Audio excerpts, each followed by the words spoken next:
Hey guys, it's your girl Cash, and it's masturbation. Sorry. Would you like to do the intro, dear? No. You got it. Go ahead. Why don't you give an intro? You love to impersonate me. Why don't you give us the intro? My love. It's your girl Cash. Here, the business of pleasure. All right, go ahead. All right, I was just playing. Because only I can do this. So none of the other guests can do this. So go ahead. It's your turn. It's okay. We are here at the Business of Pleasure podcast. And as you can see, I am sitting here with someone who has been here on the show, who you guys will see every now and again, because for certain topics, it's better for me to have it with my man, Chris, a.k.a. Say it. Say it. No. Say it. Say it with me. Big. I don't call you that. You don't. You're not a supervillain to me. I'm so not. If you want to give your alias, you can use it. Daddy. That's exactly what you call me. Why you change your voice? Because that's my daddy voice. We're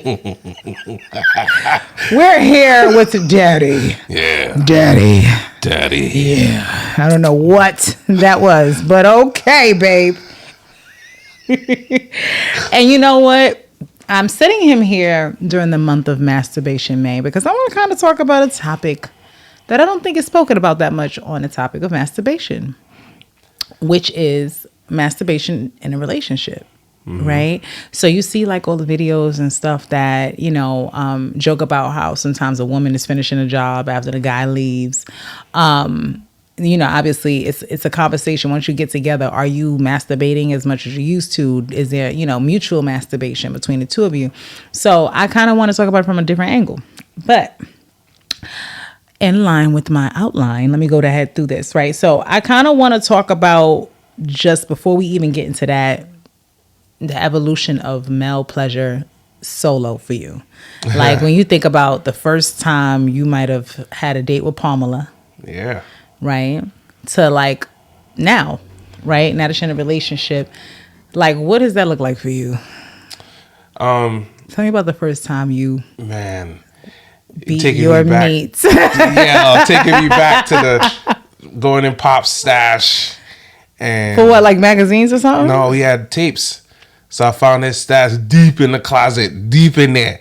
Found it, right? They used to get home from work like 5, 6 o'clock, get home from school like 3. Yeah, that was so like the only window. So I go, because I didn't have a VCR in my room yet. So I go in their room, pop the tape.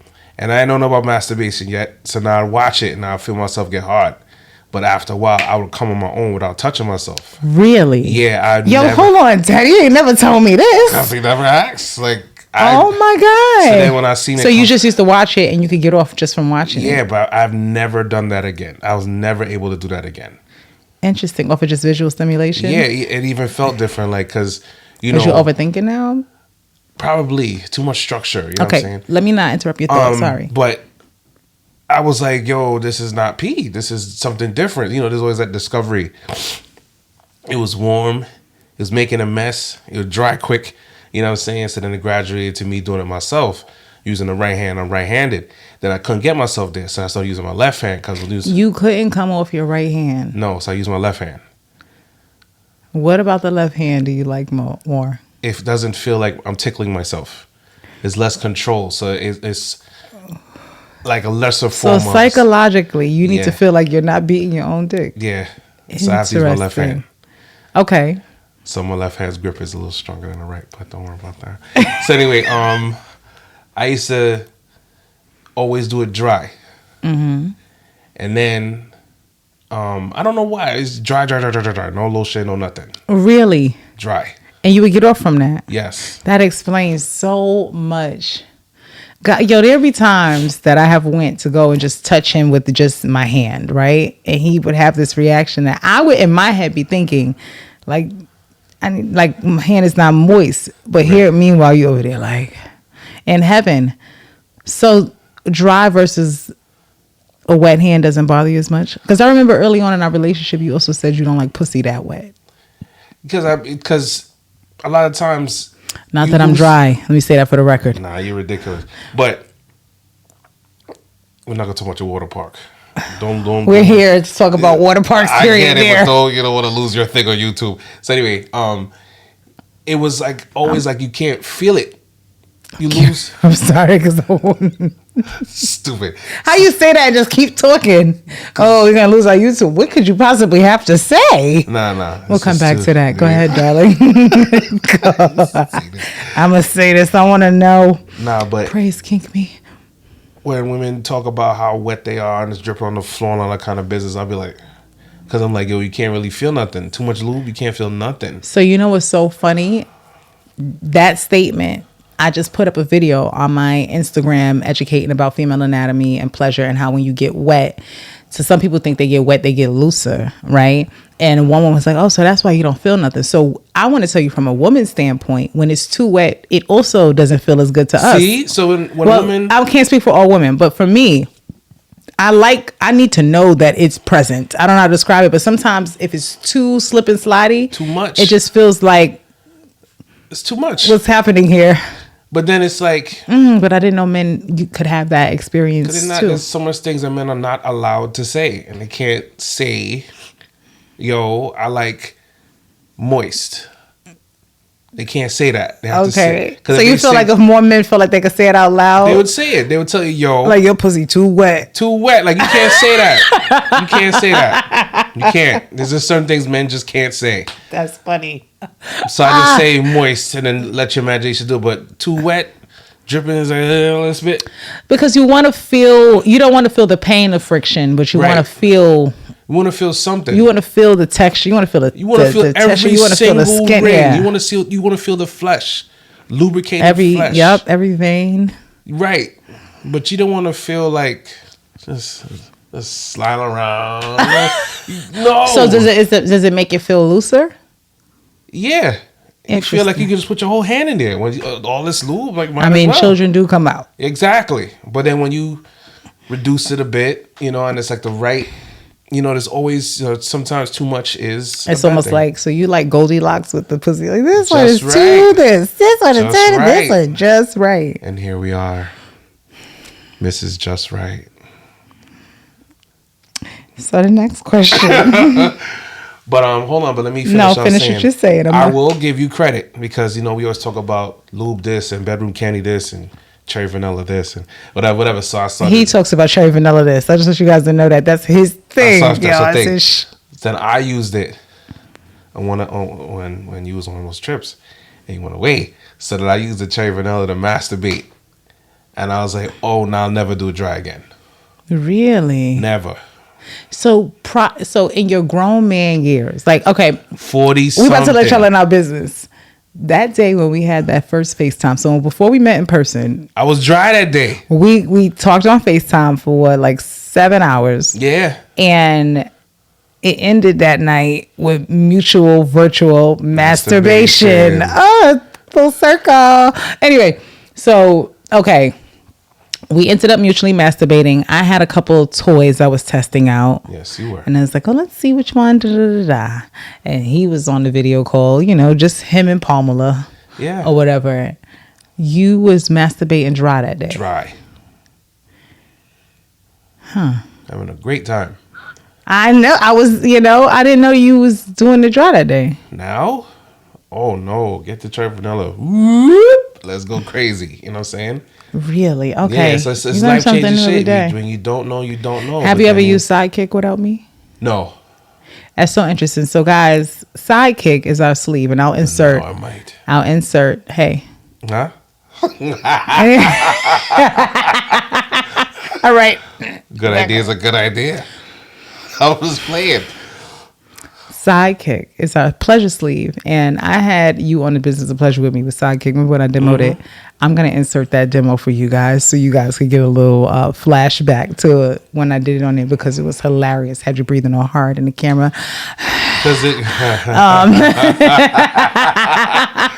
Because when you got just the thought of it when you do it, it's different when you do it versus when I do it. You know what I'm saying? So I don't have the thought for me to. So do it. you like it better when I use the sleeve I like for when you as do opposed to? everything better. Everything you do is better. That's why I said it leads to me using my left hand versus my right. Because when I'm doing it, it doesn't have the same sensation. But I use both hands on you. I know. Oh man, I love your salt and pepper technique.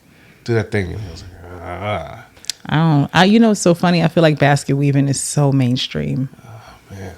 No shade, but this is so mainstream, Well, turn on the flashlight. right? Turn on the Right. flashlight. What I like to do is sometimes bring my hand this way, I know that. and I'll grip this bottom part, and I'll use this part to pick up the top, and then I'll switch it to the other side and bring it that way, and I'll kind of reverse. But this one's kind of keeping pressure, and then eventually I let the blood flow release into it more because I'm using my hand like a constriction ring, like a cock ring. And then when I release the blood into it and it flows and it gets all extra hard and it starts doing a little jump and stuff, and that I love that.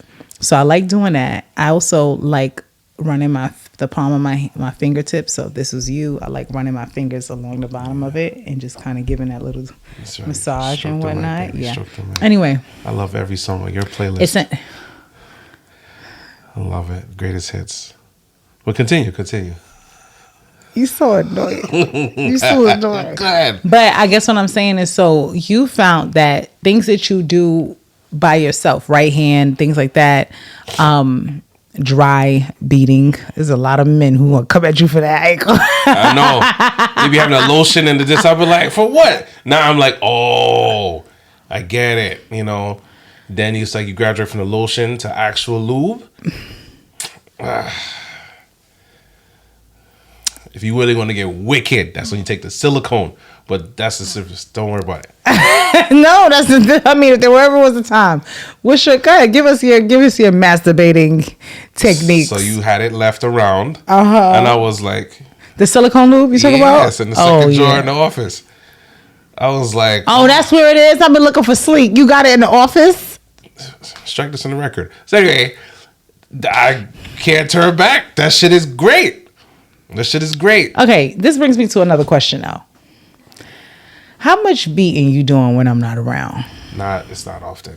Before it used to be like on a day off, like 3 times, 2 times. Really? Yeah, it used to be stupid, retarded. And that's like before, you mean before us? Yes. Okay. So what is the frequency? Like Now? when we look at a week or a month, right? How often do you masturbate? Honestly, maybe once every 2 months. What do you think lended to that transition? Do you feel guilty doing it or something? No, Like, what is it? You just have a high sex drive and I have nothing left. So now it's like I have no desire to do it myself. Well, I want to say this None. for the record. I don't feel as though you have to feel like you can't. Like, I think that masturbation can be healthy. Mm-hmm. And the reason why I say that is because also you change, like, throughout life, like the way you experience pleasure and stimulation, one period changes. So I feel like masturbation is this constant way for you to at least do a quick check engine, right? Like, make sure everything is like a service check. It gives you this chance to see if like you respond differently to anything or whatever. Like, I know if there's something that used to get me off and then I go back and try to do it again and I realize like it's not really doing it. It tells me something changed. But can you tell me, aside from my sex drive, is that the only thing? Mm-hmm. And So do I have is that a problem for you? Are you bothered by it? No, okay. I mean, sometimes, us men, you got to put in the work. Sometimes coming from work, or you're just tired. Mm-hmm. You want to come, but you're tired. Don't want to get you involved. You had a rough day too. Don't feel like all the physical 20-minute, 30-minute kind of business. You just want to quick off and then go to bed. Like, let's say I played a game, it's 4 o'clock in the morning. Don't want to wake up because you got to wake up at 6 something for the kids and shit like that. And it's like, I just want a little something before I go to bed. Next thing, like I said, once, 2 months, then I'll be like, all right, cool. But then a lot of times before I even played the game, we did something. So I don't really be having it. But let's say you're in your luteal phase and you don't want to be touched, but you want to be close, but don't want to be touched. It's not the truth. Can we just establish this to the record? But it's like you operate different. I do want to be touched, just different. See, well, you operate different. Just differently, but I still want it. I get it. I don't ever not want sex.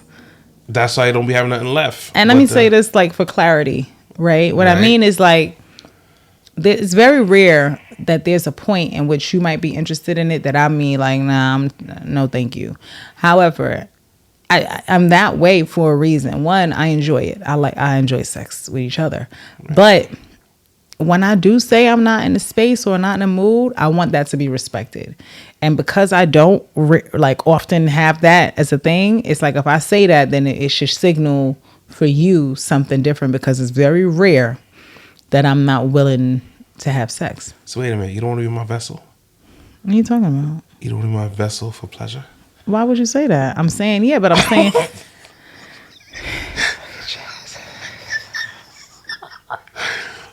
He's so annoying. He's so annoying. No, I mean, like, every now and again, there could be something going on that may make me not want to be in a mood. And I want that to be something taken seriously. I feel like so many women reject so much that when it is for a reason that you really need to be respected, sometimes it's harder for their counterpart to receive that, because for them in that moment, it just feels like rejection to them. Versus I'm usually always, let's go, let's get it. So one day I wake up and I'm like, honestly, baby, I don't got it in me. I want that to signal something in your brain to think, oh, this isn't normal. I do ask questions. Right? I don't just stand over you and be like, yo, listen, hey. No, I don't do that. No, I don't think you ever forced me. I will say this. I think the first time I said I wasn't in a mood, you responded like, what the fuck does that mean? Shit, because it's something new. In every relationship, you have new things and new challenges that you have to navigate. So you turning me down or saying, not tonight, that's a challenge that we had to overcome together. And I had to investigate, what's the problem? Did I do something? What did your investigation turn up? I was like, did I do something? Because you never want to be the responsible party. Oh, so you feel like as long as whatever the reason was it because you did something? That's it. I'll be clear after that. Like, what's bothering you? Okay, cool. As long as it ain't me, I don't want to live with that shit. Oh, feeling like you the reason I'm not in the mood.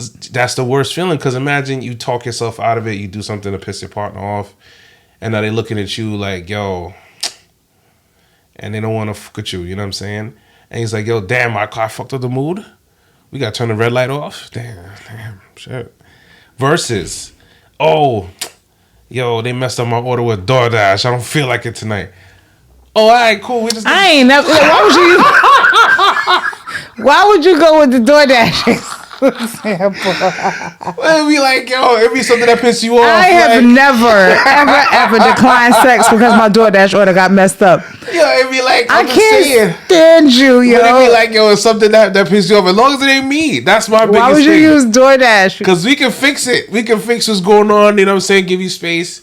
Give you some cookies or some shit, like, you know what I'm saying? Whatever. But if I'm the one that mess up, there's like a whole lot of damage control going on. Because when we don't do it, I suffer too.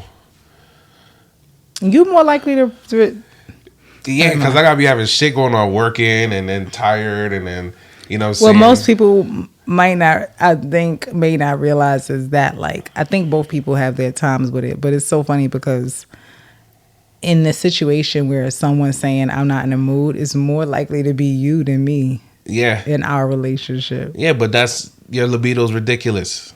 And it's only going to get worse. It's not that ridiculous, guys. I resent this. He's making it seem like I'm a bunny. And I never, ever, ever want to stop. No, honey. I can go a good amount of time without. You have a lot of sexual discipline. I do. But you're in love. You feel safe. You enjoy what we do. I cracked you, your top 3. Not saying, aha. So it's a safe place. If it's a safe place, a lot of times a woman that feels safe, her sex drive is high. Why did you just say top 3? A little bit of humility. For what? What humility is necessary in this relationship when you're the man? I'm just saying, my man. What is the humility for? I just certain comments you just don't want to be out there saying. Why not? Do you feel like you can confidently say you're number 1? In my mind, yes. Do you think I would agree with that statement? Not because I'm your woman, but because it's the truth. Probably. And talk your shit. Please talk your shit. All right, fine. You be loving when I be elbow dropping and jumping off the dresser. No, go back to the top 3 statement. Right, I don't like that. I don't like it. I don't fucking like it. Nah, but if I'm your number 1, and when we, like you said, foreplay starts, immediately after the session ends, right? The last encounter, yeah. So if I'm your number one, I make you feel safe, I make you feel seen, make you feel secure, make you feel sexy. And when it's not related to sex, I still make you feel important. It's going to make your sex drive higher, along with science and everything like that, whatever, biology and all that stuff. So naturally, with me putting all that effort into making you feel like that woman, it's going to drive up your sex drive because you have to worry about nothing on my side. Not spending the bill money and all that kind of stuff, you know what I'm saying? Making sure you eat. You got to worry about me. I'm not where I'm not supposed to be. No extra shit going on. You're going to feel more horny than usual because you don't have nothing to worry about. So that makes your sex drive higher. Me, sometimes, thinking about how I can make you smile or if something is not going the right way or if I'm tired from work, you know, too much brake dust or whatever, it can affect my sex drive. What do you think can affect it the most? I feel like for you, often psychological mess with you the most. Only psychological. Because I'm always trying to... I'm always trying not to be an autopilot with you. I try to be present. I try not to miss things because you pay attention to details. So I want to match your intensity.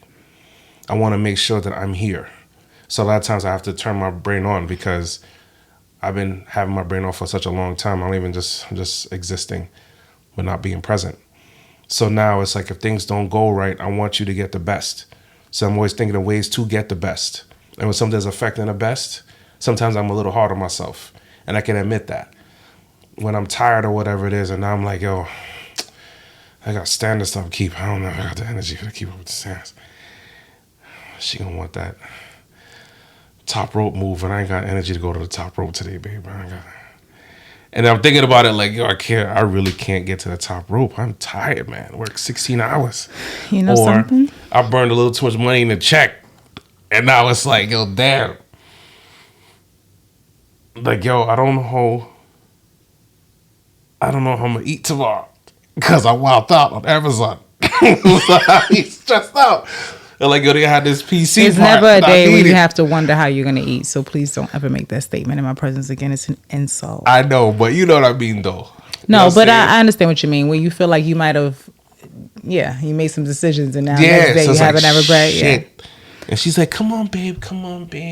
I like when you, come on. I'm like, oh, like, I'm trying. He makes me sound like a sexual succubus.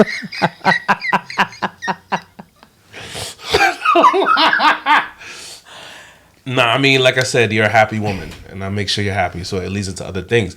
If your sex drive wasn't high, then I have to start getting nervous. Well, I'll say this, right? I did learn from a male doctor that when men express certain things, it's important not to say a certain thing. So what he said, and it was actually on a past episode, he was saying, like, if a guy's going through something where they're worried about whether they're going to get hard, for example, a lot of women tend to say things like, I wouldn't care, or whatever.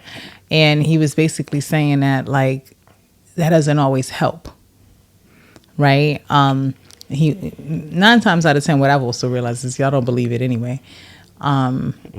Yeah, but it's important for me to say this and affirm the validity.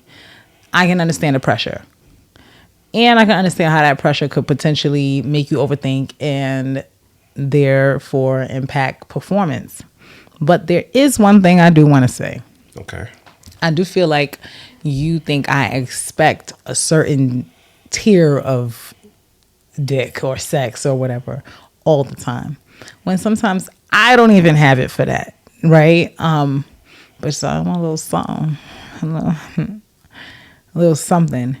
And I'm always trying to be mindful of that because I remember early on, and as we talked about, relationship stuff, and you defining how you guys go about pleasure as a union, I remember you wondering if I was, the word you used, insatiable.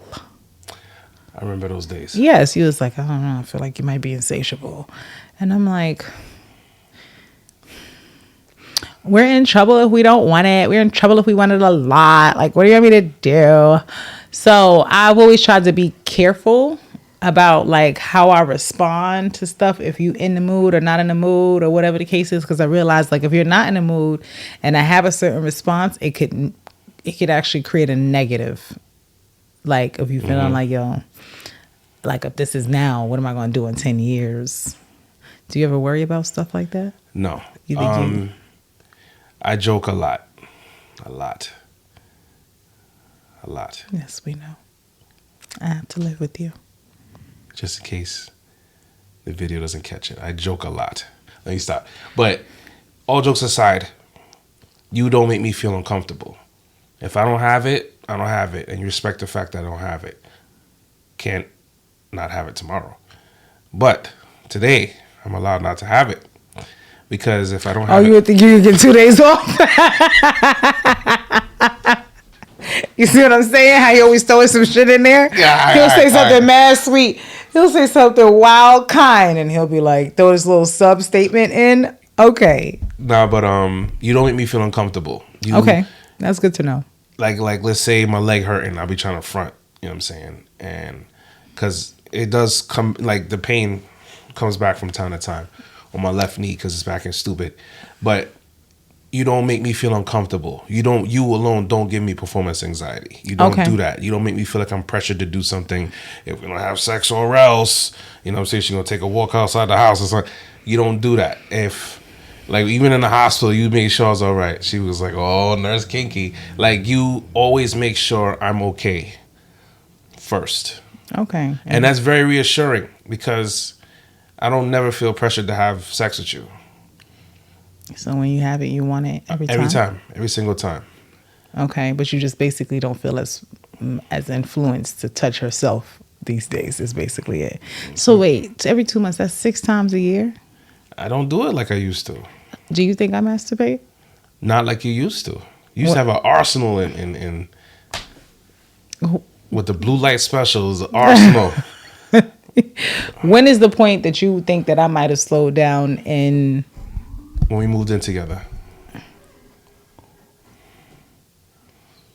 Now it's like, yo, can you get, like, where's the soap? This womanizer, this one, that one, move. Like, yo, damn, just trying to get a wash rag in here. It's like, now it's like, I don't even know where they at. Well, come on. There's several in the bathroom. You don't even charge them. No, they're all dead because we do it. You know what I'm saying? We get it done. I do the special move. You know what I'm saying? A little razzle dazzle. Well, here's what I will say. Go ahead, honey. I could tell you how I'm not as interested in it, and I could tell you in what ways I am. So, for me, when I feel like masturbation was heaviest, was probably after I had Caden. Okay. During that time that I was like mostly me, and I was in a long distance international relationship at that time too. So it's like a lot of you got to take care of yourself right now. Yeah, BC. Yes, definitely BC, honey. Yeah, BC. Yeah, BKBC. Right. I was there for that. Go ahead. BKBC is what we call Bedroom Candy Boutique Consultants, but in our relationship, it's before Kash and before Chris. So just for context, you understand that.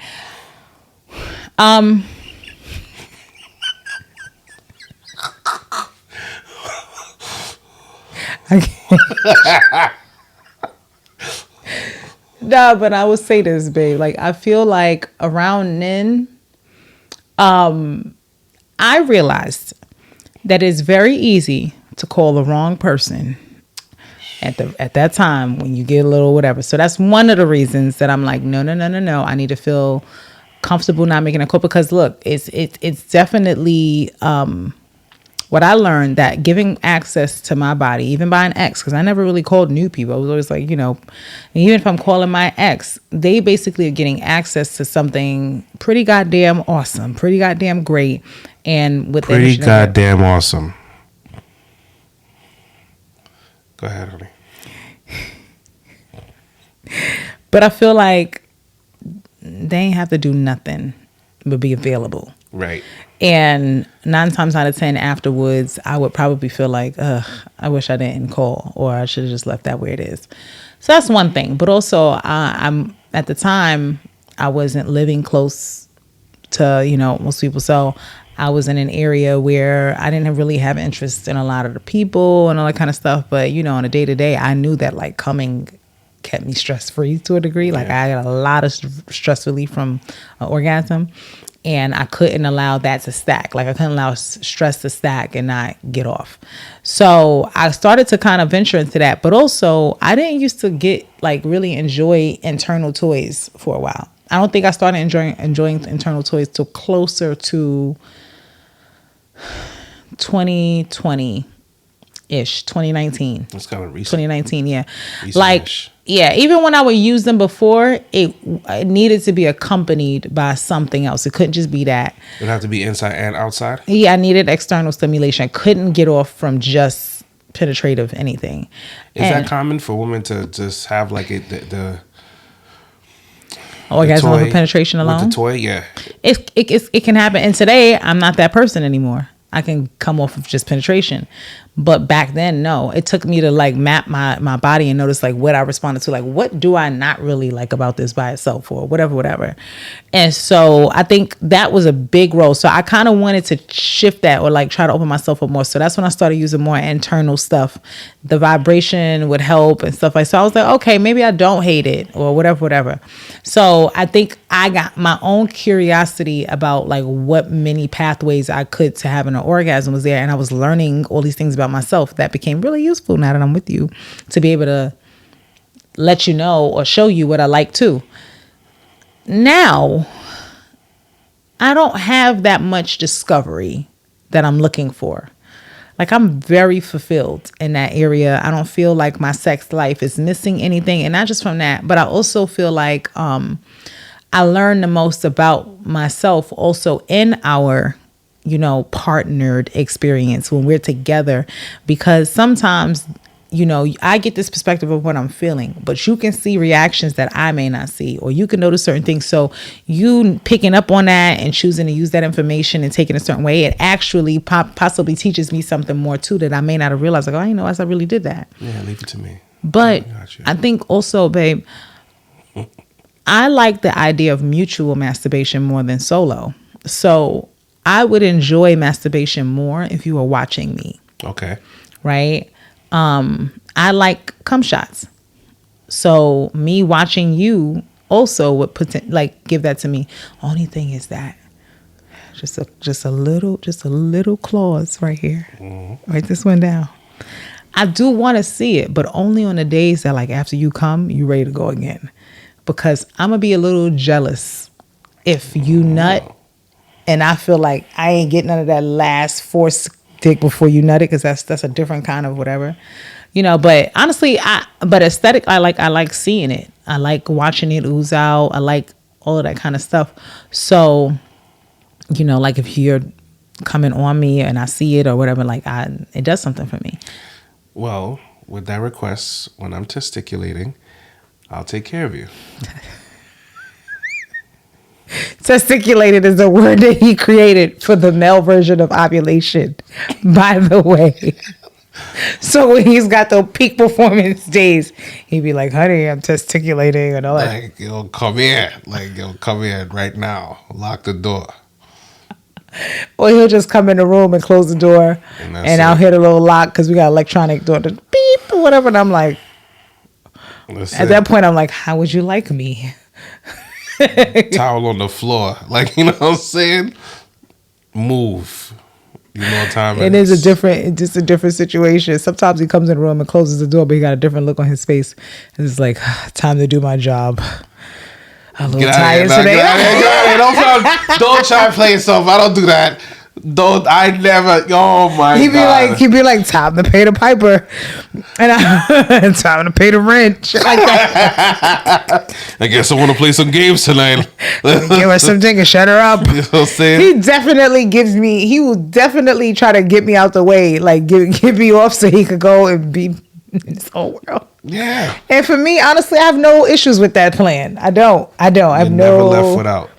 Okay, but yeah, I think there were times where I feel like the mutual aspects would happen, but it would mostly be like if one of us didn't have the energy for certain stuff, then we might like, okay, let's do this instead.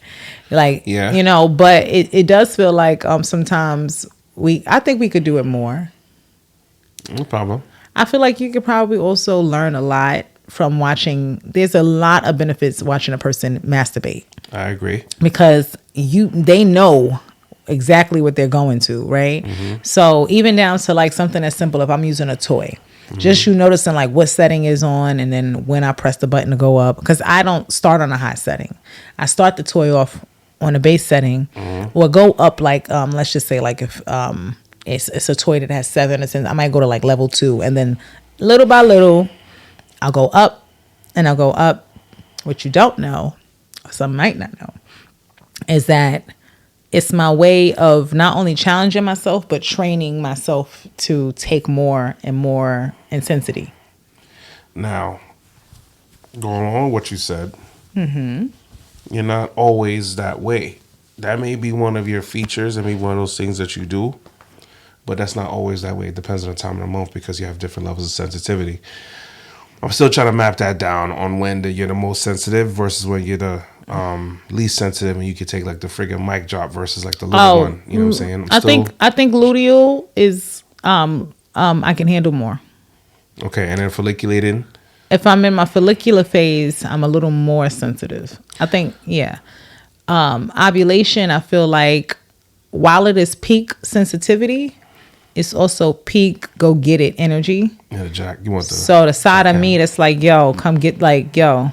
It's that energy. It kind of overrides sensitivity slightly, but also if you think about it, you go straight out of ovulation right into luteal. Correct. So I almost on that last day of ovulation, it's like my body's preparing for the plummet. And when I get to that all-time low, it's like some part of me feels like I can take more, because you got to rev me up because I'm coming from less energy and I'm revving up. Like I always got it. I don't know. I always got it for sex. But it's like maybe because during that time I'm a little bit more not just moody or whatever, but I feel my patience getting shorter. I feel like so many different things happening.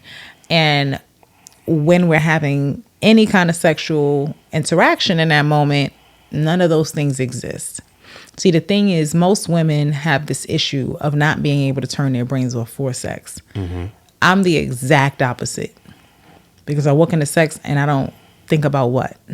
I have nothing. None of that stuff matters because it'll be there after I'm done. Like, I'm capable of sitting it aside and say, what's the point in letting myself overthink this stuff? It's going to be there. Right.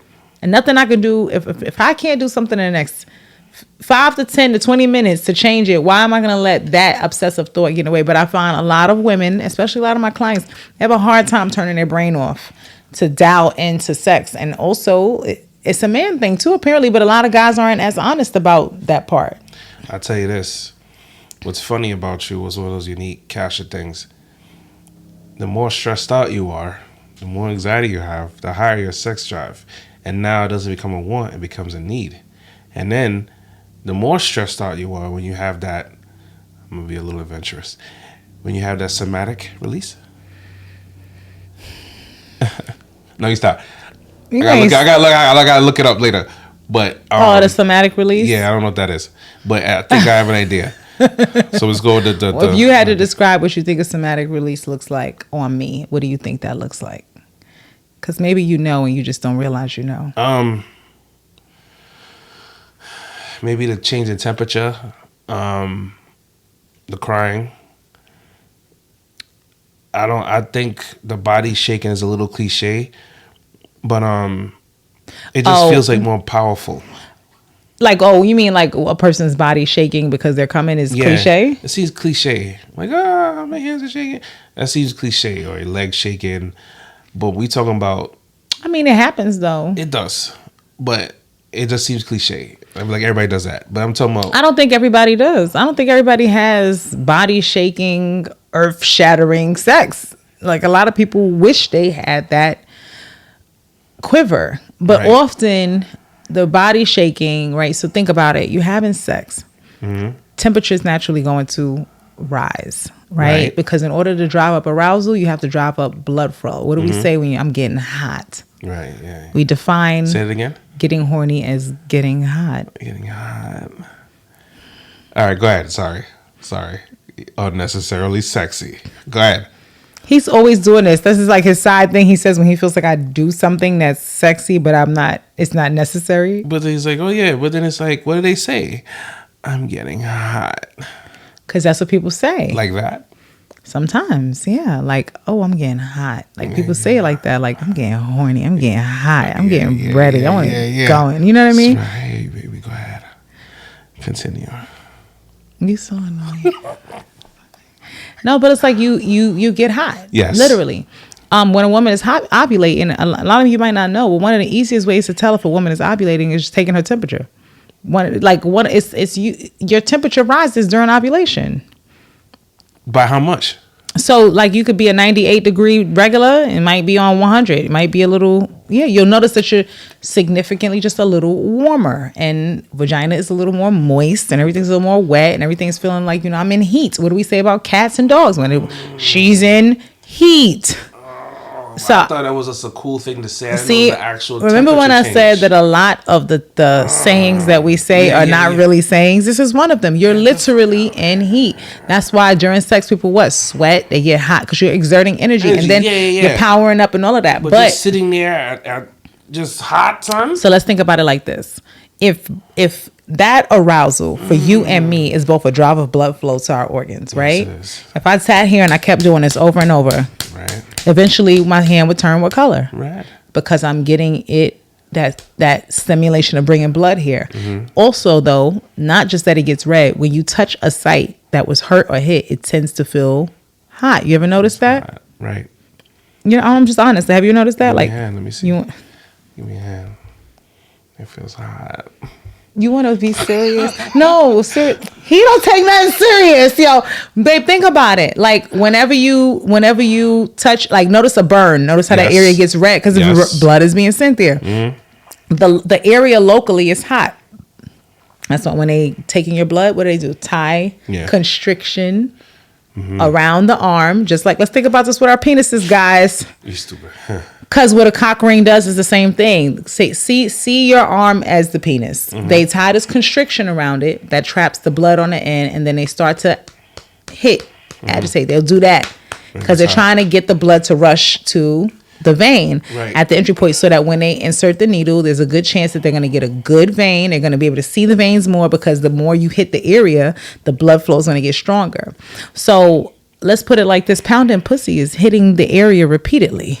That's number one. Mm-hmm. Any kind of sensation, if I'm going to grab you, that's a lot of times when I'm doing things to you, hand or mouth or whatever, or let's just say, we about to have sex and I'm about to do that little reach down to get you that extra hard. I'll grab it first for a little while because I'm constricting the blood before I start to move my hand or anything on it to keep bringing that blood flow down. So we get hot. We get warmer. We get hot. And breathe hot again. You backed up so they don't hear you breathe. You getting turned on. Yeah. It's a Business of Pleasure podcast speech. You're bringing the sunshine out of the rain. Just there. Love your techniques. Oh my God. Yeah, well, it's too bad you can't just come from watching anymore. Just no touch, no nothing involved. You think you get your dick hard and just come watching me do stuff to myself? We'll come back to that. We're going with the lesson. We'll give you time to think about it. Let's think. I might have a new thing that I'm going to work at.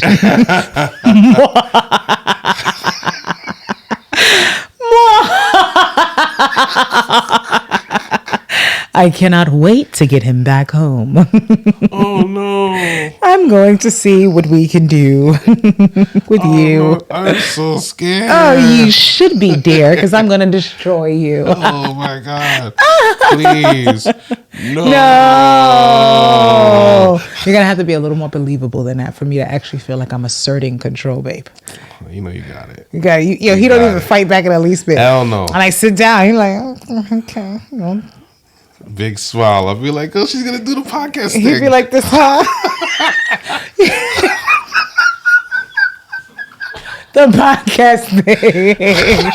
You talking about when I go off on my side rants and I start talking passionately about how I like to grab that thing and fondle it. I'll be like, "Yay, do the thing." I going to the point. What I mean is, so you get a little hot. Yeah. And when you're in ovulation, you're at your peak points of estrogen. Your body is literally signaling to kind of create, so you get this highest level of it.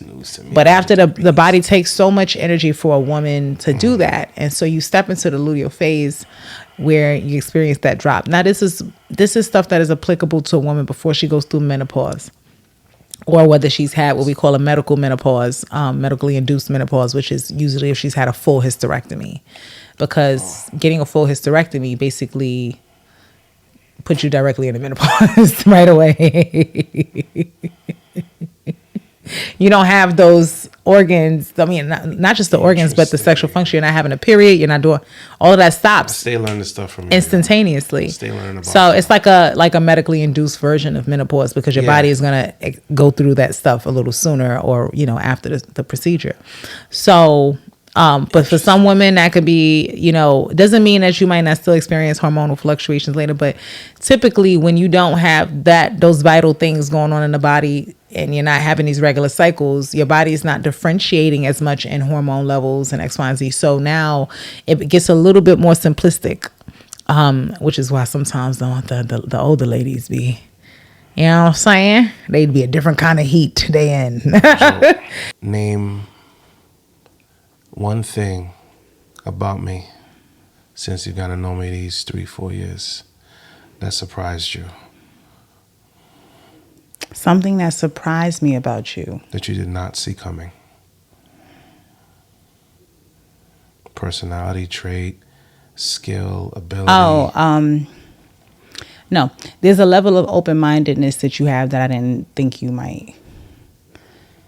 I think that, I didn't think you was like some rigid, you know what I mean? But I do feel like I didn't expect you to be as open-minded. And when I say that, people hear open-minded, they start thinking that you automatically, like, oh, you just wanted a nigga who was going to let you take another dick or something. No, that's not what we're talking about here, guys. Not. Well, go ahead.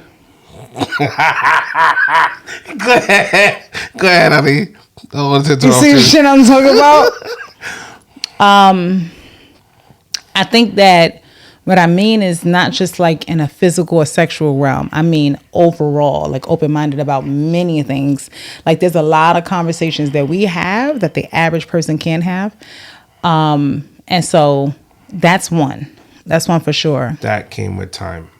Like time before me or during? That came with the single life right before you.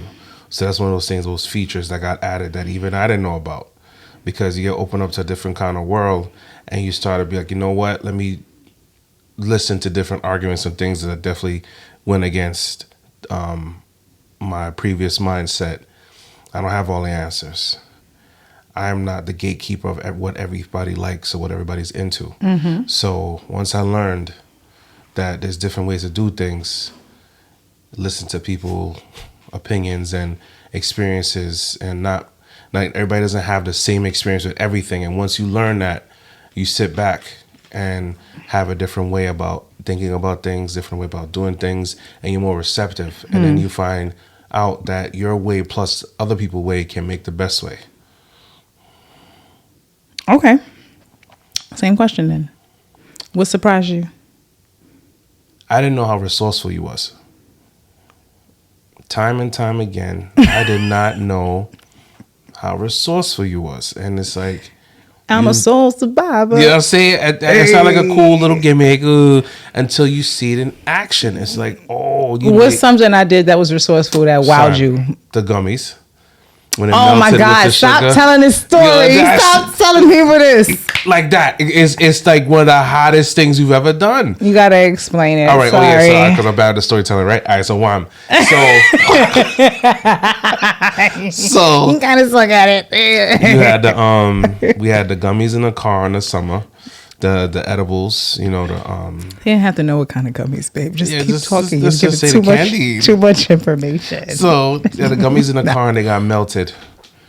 Like a whole 8 of them shits, right? Eight Imagine in a you. pack. It was hot outside. Yeah. Like So then we bring in the house, and she's getting ready to have a great time, and next thing you know, every just one big massive gummy. Yeah, and she was like, I got an idea. Next, you know, she takes it, she rolls it out, put the flour or something like that. I did flour because the flour would help decrease the stickiness, but then Right. I got a little bit of sugar after I did it to kind of recoat it with that sugar coating on the You outside. rolled it, and then you cut it back in 8 pieces.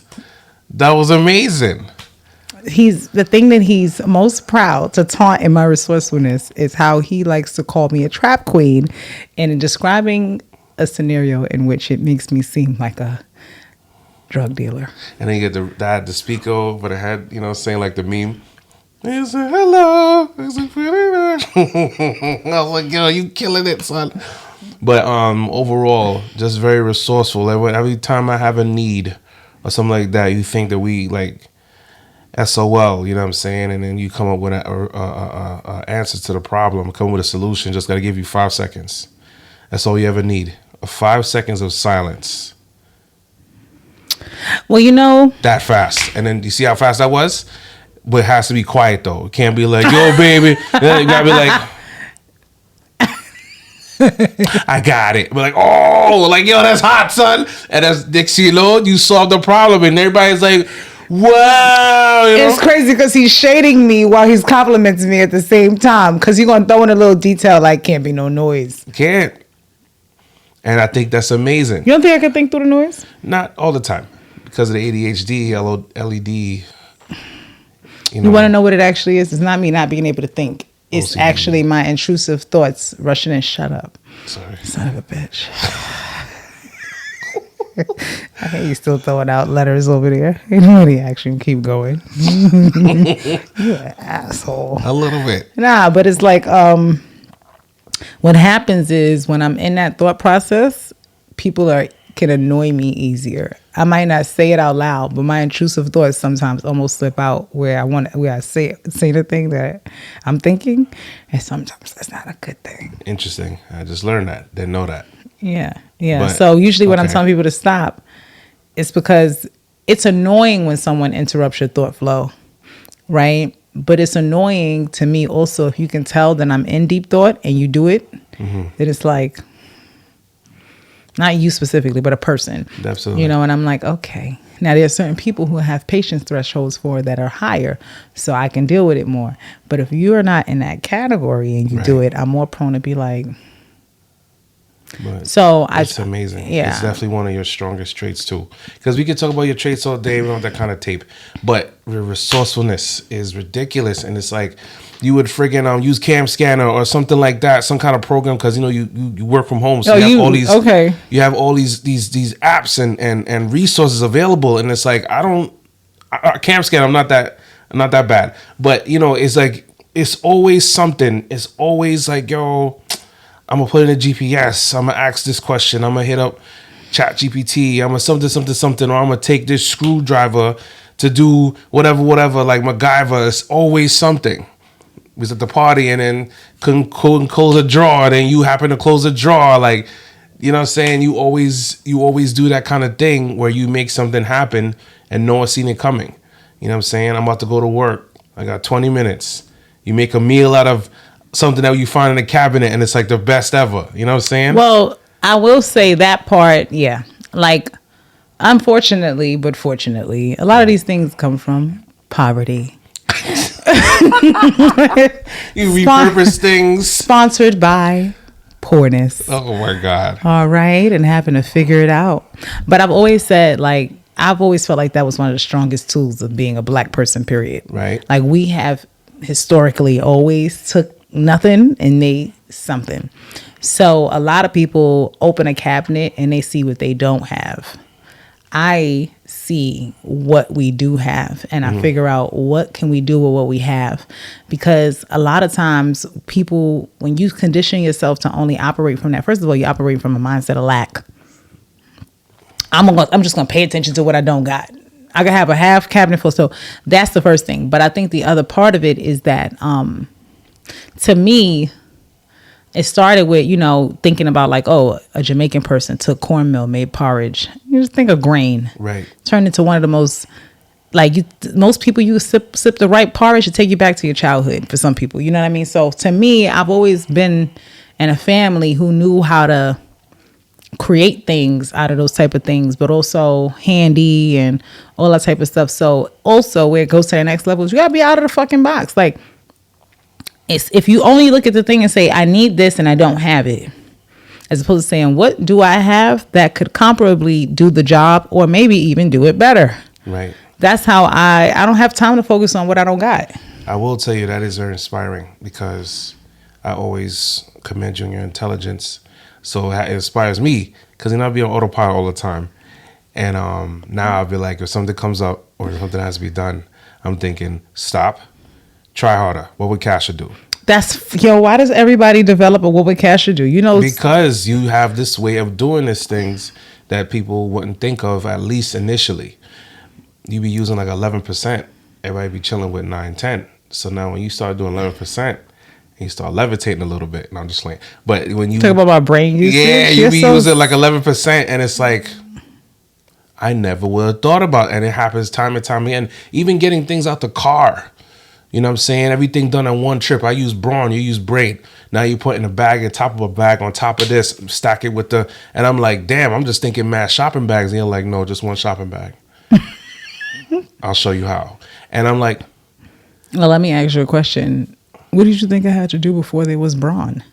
I was the brain and the brawn. I know. So I think I don't, again, people say stuff, catchphrases. Let's work smarter, not harder. But be working wild harder. And that to me, again, I don't do good with stuff that don't make sense. When I make the statement, make it make sense. Yeah. People just use it as a catchphrase. No, I'm literally saying it. Make it make sense. If you can make this make sense, I will shut the fuck up. Right. I will be like, okay. But if you can't make it make sense, then I can't understand why people are doing it. To me, I have to make sense or ask myself, what is going to take more energy out of me? Is it going to be taking 4 or 5 trips up the stairs? Or is it going to be one trip? Might take a little bit more strength get up. I could stop. I could take a break. I could sit the bag on the steps, take 2 steps, do it again. But after that, I'm done. So I'm coming in the house, before, right? Got Caden, got Peyton, got to take shit out the car, got to go in. Nah. Nope. You be delegating. I'm so happy I have brawn now. Yeah, no more couches on your back. Nope. I'll take it, honey. Nope. I don't know. I'll be like, this one is going to wait for daddy. I know when to be. You really do that too. Yep. That's when I choose to be the soft. How close are you, babe? I want you to be the strong. No problem. Because why not? Why would I go downstairs and get something out the car when you about to pull up on the block and you could grab it on the way up? Like, why? Before you, I'd let you carry it upstairs and watch you struggle. What do you mean? What happened? Who would you let carry it upstairs and watch them struggle? That's not the point. But, I used to get a kick out of doing the wrong thing. You know what I'm saying? I used to get a kick out of that stuff. You're not going to help me? And I was like, I thought you was independent. Go ahead. Come on. Now I'm like, no, babe. Push you out the way. No, don't touch that. I got it for you. You know what I'm saying? Don't touch it. I got it. Shut up. Don't touch it. I got it. You know what I'm saying? Don't you dare touch that car door. Like, ooh. And he's mad extra about it. I am. He's wild extra about it, yo. It's not even like, honey, I'll get the door. No, he'll take me and like fling me back away from the door. I'm in the air like, oh, don't touch that. You know better. Acting stupid. I can't help it though. Can't help it. I can't help it. You're really a dickhead. It's a love thing. It's a love thing. It's how I show love. No, it's not how you show love. That's the most toxic shit you can say. I tell you, I'm a little toxic. A little tiny bit. Not because it keeps it interesting. You want no whack dude, just mad boring. No, I gotta keep you on your toes. I keep you on your toes. But that's also where your open-mindedness comes back and benefits you. Because there's some guys, and I'm gonna say this, dare I be bold. Oh no.